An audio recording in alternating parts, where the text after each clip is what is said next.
Way back in the spring of 1990, 10-year-old me was given a $5 allowance. In search of something to spend my money on, I came upon something fantastic at my local convenience store newsstand. It was then that I started a lifelong obsession with the gold standard of sequential art, the comic book. Now, as an old man, I have decided to open up some old boxes and dig into my comic book collection. I decided it's time for me to review and analyze the illustrations and artists that made me comics crazy. What's good, everybody? It is Chris Crazy House, and I am back again with another episode of Chris Crazy House Presents Comics Crazy.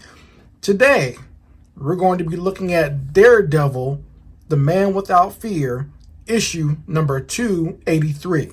Okay? And I figured this would be a good comic to review since today is the 4th of July. That is when America celebrates its independence and how America broke away from Great Britain. All of the philosophies behind that. Because in this issue, Daredevil teams up with Captain America, and we see an immigrant who has a dream, and his dream is being crushed. And Daredevil and Captain America step in to help him and save his dream from being completely destroyed. So, I know most people will probably think, why are you doing a Daredevil comic book for 4th of July? But this has a lot to do with the philosophy of America, but also the philosophy of one Steve Rogers, aka Captain America. And he espouses a lot of his philosophy and how he views America, and,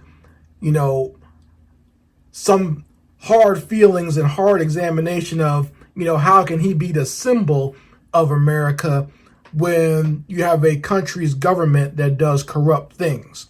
How can he be that living symbol when the government does things that are so un-American and go against American classical ideals? So we're going to be reviewing this. This issue is drawn by Mark Bagley, the legendary Mark Bagley. This is way back. This is way before, he was a known talent. This is when he was really just getting his start. Okay, so this is way before Ultimate Spider-Man. This is before his run in Amazing Spider-Man. This was before, he had his good run on New Warriors. So this is way back. Okay, this is when Mark Bagley was really just putting it in and making a name for himself as not only a competent artist, but a talented one.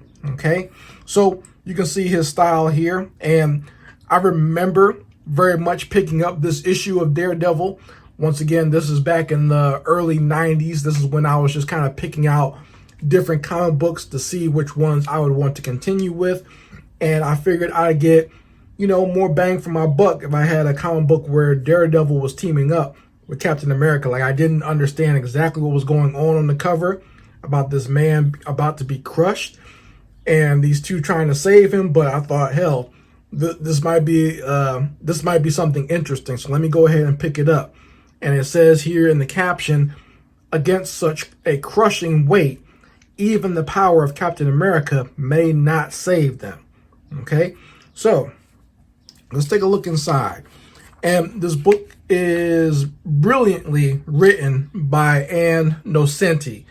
And I feel she did an amazing job with the script for this one. And I think just based on some of the comics around this, some of the issues around Daredevil around this time, I think this was almost kind of like a fill-in issue.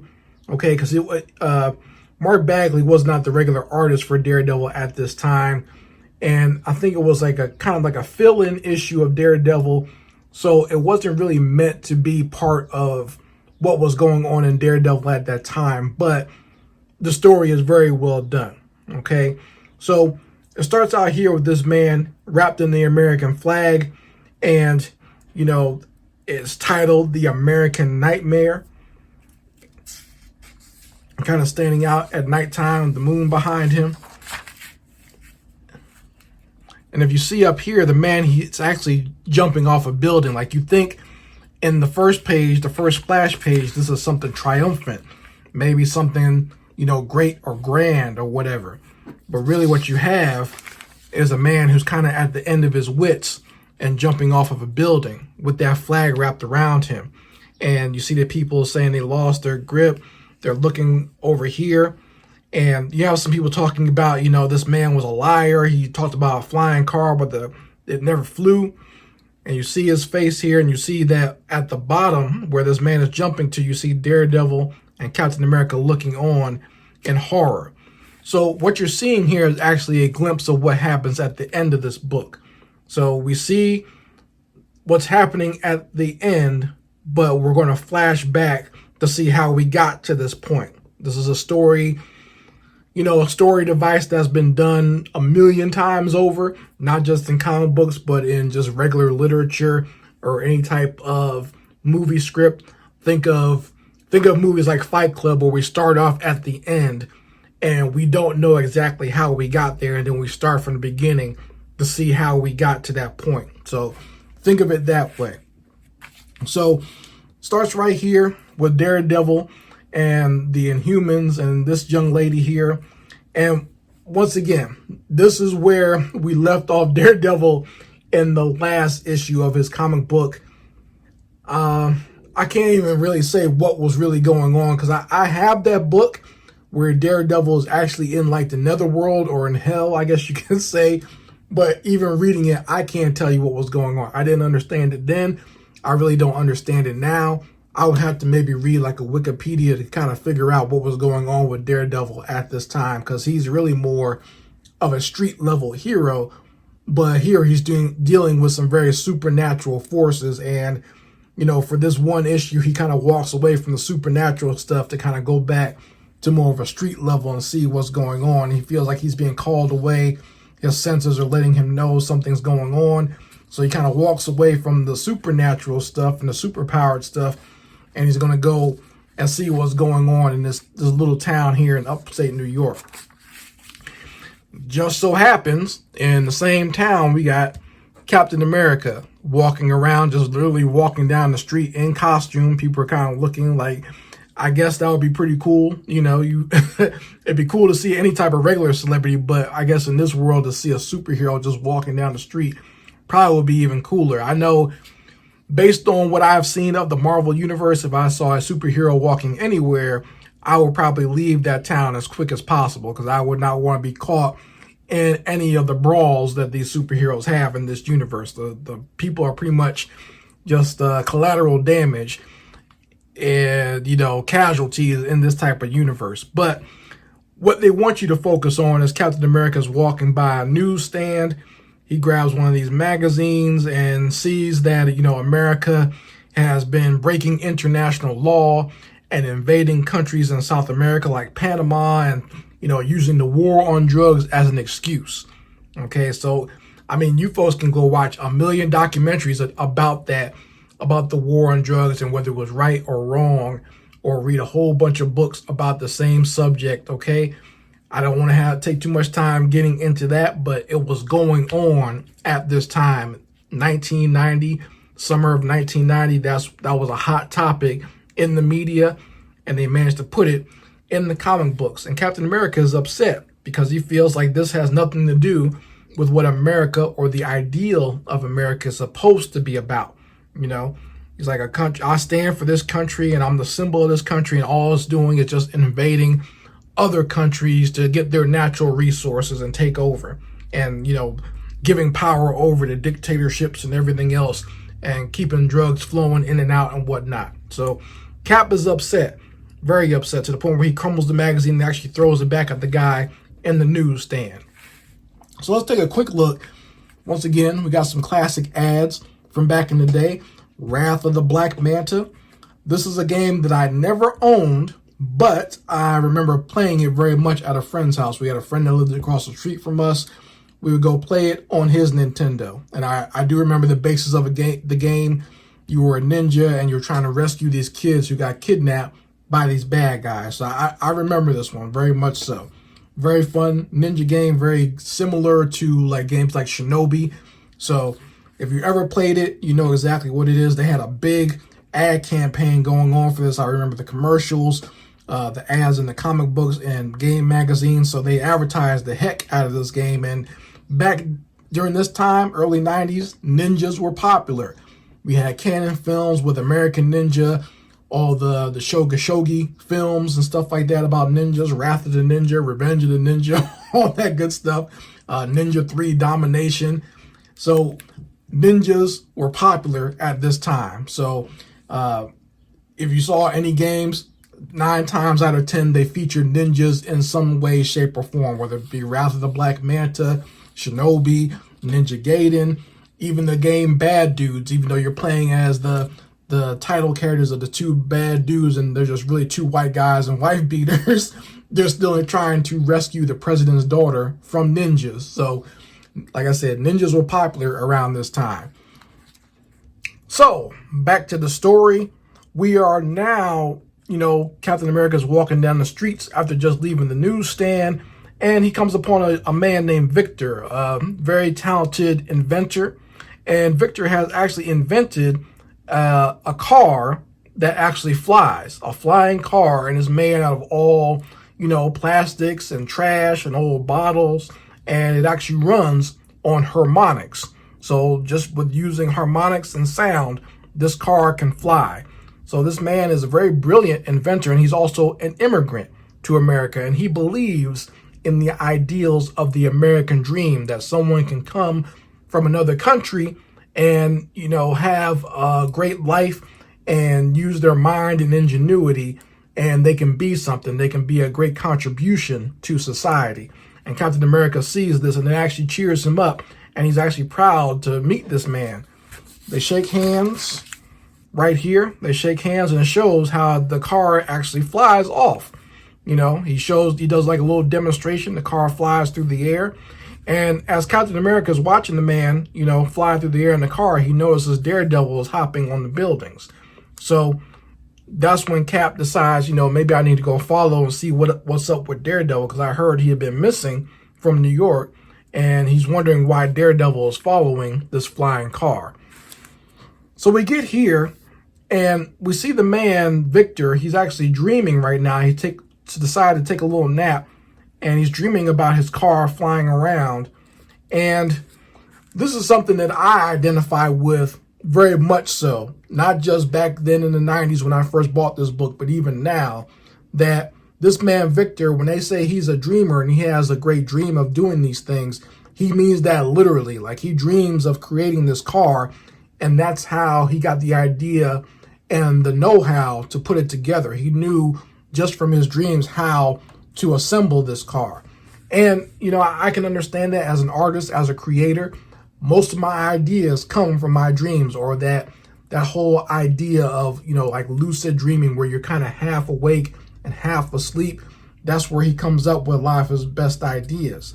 But, as things happen often in reality, creative people are often interrupted by the real world. So as he's, trying to take a nap and dreaming, trying to come up with new parts for his car, he gets a call on the phone, and it's from immigration. So this guy's an immigrant, so he's worried about immigration calling him and saying, we've discovered your illegal status in this country. I don't know why they would just call on the phone and say that, but that seems a little suspicious. No sooner as he gets a call from immigration, a note slides through the door saying it's the IRS. And now the IRS has said he's under investigation for not paying taxes. What's going on here with Victor? First, immigration, then the IRS, and now a knock on the door. It's the FBI. What's going on here? What's going on here? Something, it seems real peculiar, and even Daredevil thinks so. Daredevil's sitting there hiding in the trees in broad daylight, mind you. In broad daylight, Daredevil's just kind of hiding in this tree, and no one sees him there. Now, I think that's kind of odd.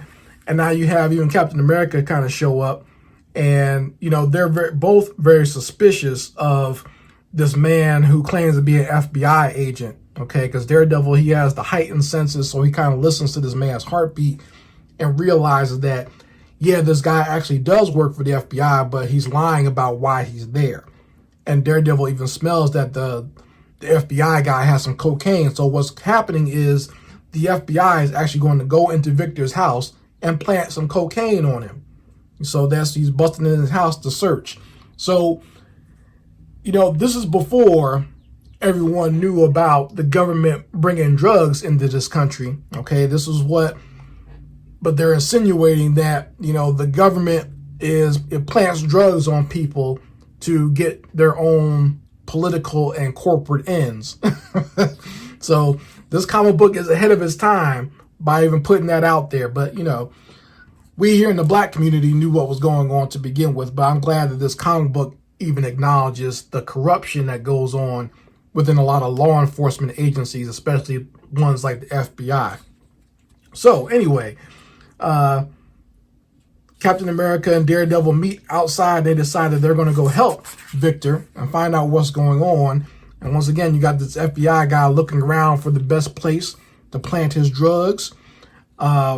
Daredevil and Captain America walk in, standing tall at the door. Very well done panel right here, for you almost kind of get like a bird's eye view. And this is what I mean by, Mark Bagley kind of showcasing just how competent and just how well drawn his books are, even back then when he was just getting started.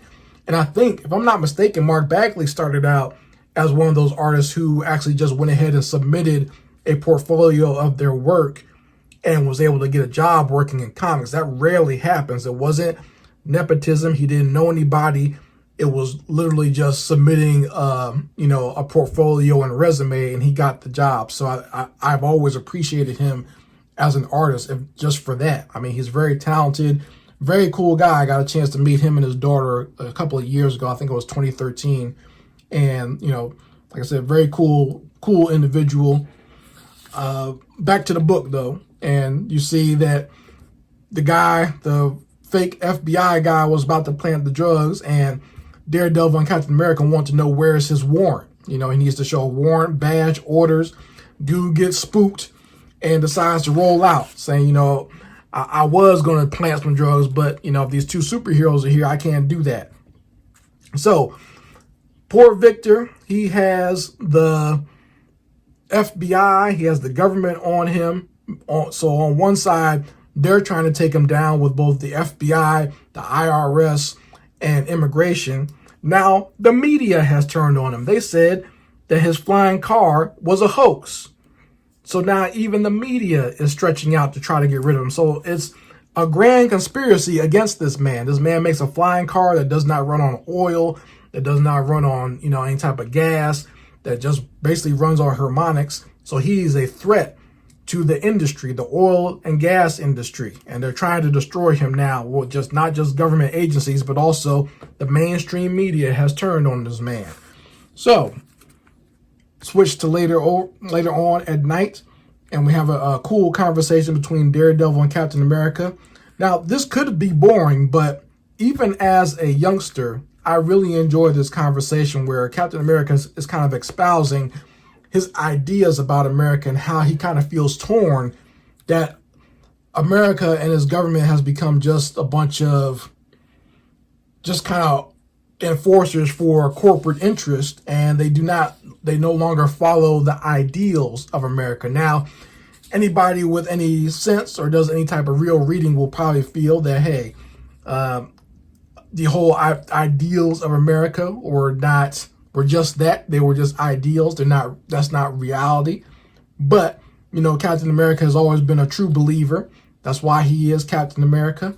And, he's feeling a little upset about that. And Daredevil is even wondering himself. He's like, damn, I would never expect to hear Captain America say stuff like this. It actually sounds somewhat subversive. One of my favorite panels from the book, Captain America kind of showcasing how he wears the American flag and believes in all the ideals, and talks about even the American Revolution. That's where we go back to 4th of July and the ideals behind that. I'm talking about America and its, fight for independence, but now America is just not enslaved by, not just enslaved by a monarchy, but now it's enslaved by corporatists.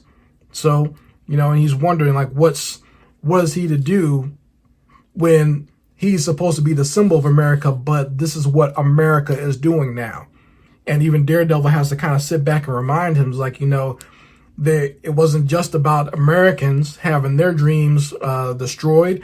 The Native Americans were here first, and they had their dreams destroyed long before that. So, when the Americans came here and colonized America. So it's just, a deep discussion between two superheroes that you wouldn't normally see in a comic book, especially back then. But I feel like it does a great job of bringing up some very thought-provoking things. So for as a young reader, it made me question things and made me think. So I appreciate the writing in this book. And if you've never read it before, I advise you to pick it up because it's way ahead of its time. So here we have the inventor's wife, Nora, and she's worried about her husband, feeling that, everyone's trying to tear him down now and trying to reclassify him as a fraud. But also what she's worried about is the fact that Victor, his entire invention is done basically through his dreams. He doesn't write anything down. He doesn't, take notes or put them anywhere. It's all in his head. And through dreaming, that's how he creates his inventions. And she's worried that if his car gets destroyed, he won't be able to recreate it, and his dreams will all be destroyed as well with that flying car. So they're worried about what will happen to the flying car. And Daredevil hears some noise coming from the garage, and we got some thugs here trying to destroy the car. So they've come at Victor with the threats from the government. They've come at him with the media trying to disgrace him and tarnish his name by saying he's a fraud. And now they just came at him with straight up goons, and they're trying to destroy this harmonic car.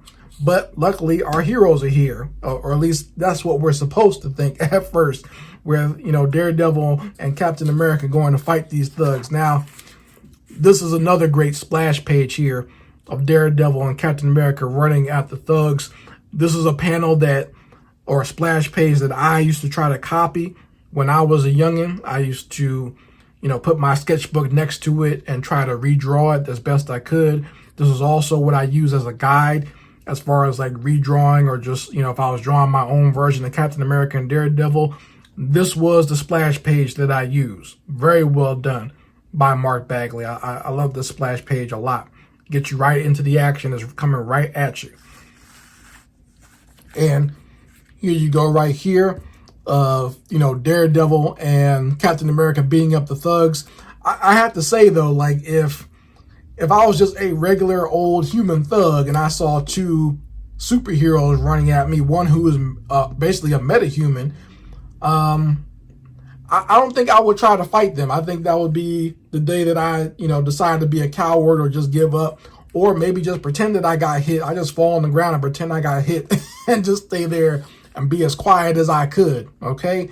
Because this is not fair at all. These two superheroes trying to beating these guys up. And, Daredevil and Captain America both say, we don't want to fight you. We don't want to have to actually hit you. I mean, we take on aliens. You guys would think that these thugs would just kind of back off, but they don't. And they wind up getting tossed around by these two superheroes. Very well done fight scenes, though, by the way. And what do we notice here in these fight scenes, by the way? What's going on here? The thugs are trying to fight the guys, the superheroes. The superheroes throw the thugs off, but the harmonic car is still getting destroyed. You see? So these superheroes are supposed to be stopping the damage of this car, and it's a very well done action sequence. This could have been boring, but Mark Bagley does a great job illustrating a fight scene, with Daredevil flipping over this guy, guy trying to hit him and missing, and Daredevil popping back up and punching this guy straight in his jaw, cracking the jaw for him. Crook still swinging at Daredevil, missing him and still hitting the car. Daredevil kicking him somewhere, still a whole bunch of things falling down and breaking the car. And by the end, both Daredevil and Captain America realized that they didn't save the car at all. They came in there to stop these thugs from destroying it, but in the ensuing battle with the goons, they wound up destroying the car and doing just as much damage, if not more so. Okay? And they feel terrible about that. And Victor wakes up from his dream, and he even realizes that his car has been destroyed. And you got this panel right here where Captain America says, "We failed, Daredevil," basically acknowledging that they have done more damage trying to save this car, quote unquote. But, you know, the goons still accomplished their job. The corporate bastards that came to destroy it, they still accomplished their job by destroying this wonderful invention. And then Victor's wife comes in there and she finds a note that was left by her husband where she says that he wants to meet both the superheroes and everyone else there early in the morning, but he's actually not there. He doesn't show up.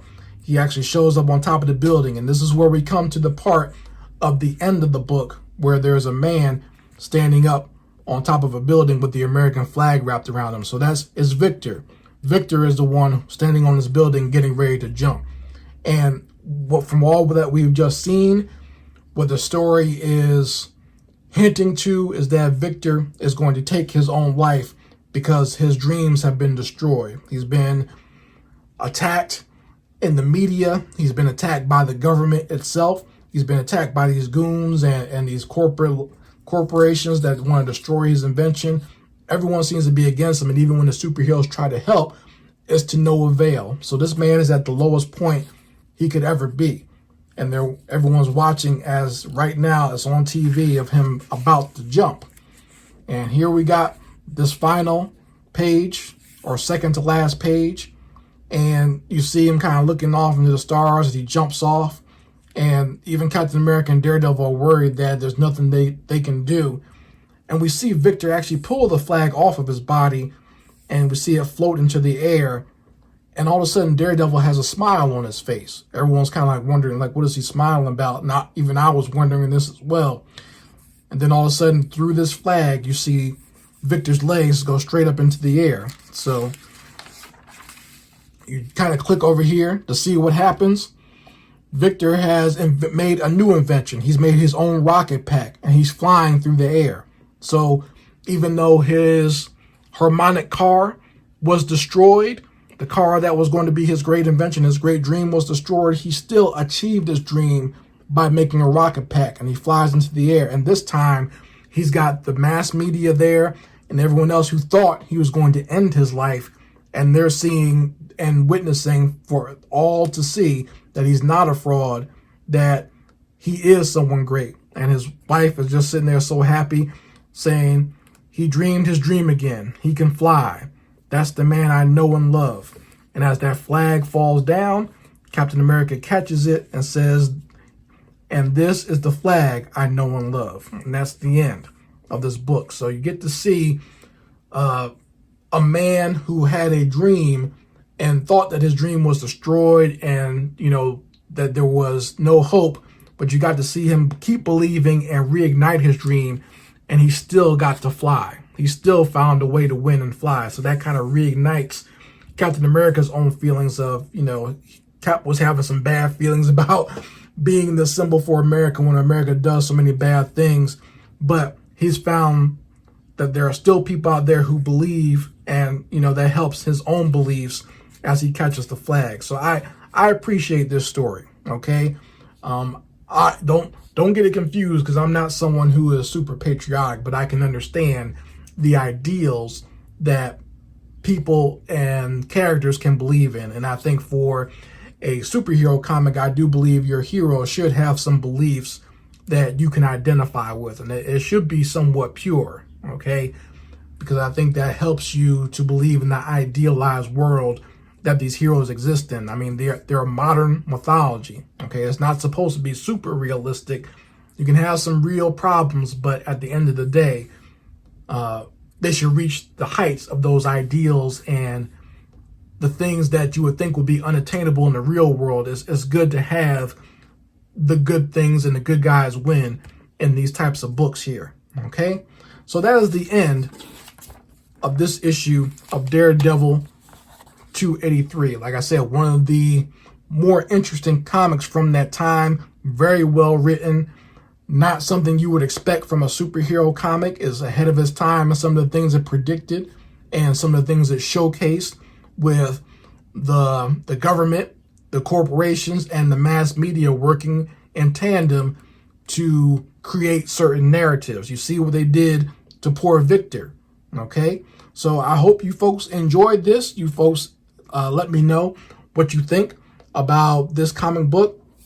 And believe it or not, this story actually leads right into Captain America's story of Streets of Poison. So I will definitely be doing that on this channel because this is one of the premier stories from the early 90s that I enjoy. So I will be doing Streets of Poison very soon. If you like these types of comic book reviews, go ahead and like this video. Go ahead and stamp on that like button, okay? And I hope you all enjoy the rest of your holiday for those who celebrate the 4th of July. Anyway, folks, this is Chris Crazy House, and I'll be back again with more Chris Crazy House Presents Comics Crazy. Peace.